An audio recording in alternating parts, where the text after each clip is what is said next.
Hi, my name's Janine. I work in the School of Engineering, and today I'm going to be taking you on a virtual tour of the large-scale laboratories. So this is one of our lab spaces. We have our 3D printers, laser cutters, and at the end we'll have a look later at the WESMO and UAC bays, which are social clubs but also design project areas for our final year students. We have many social clubs where you can design, build and race cars and also launch rockets. This space is where our mechanical engineering students work, design and then build their projects and then compete at the end of year engineering design show.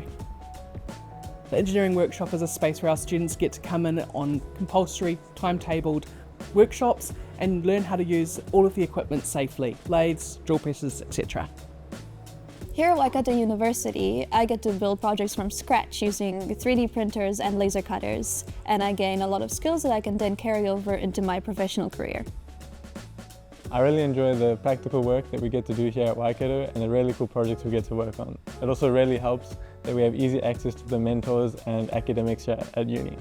This is Brett's lab, our largest teaching lab.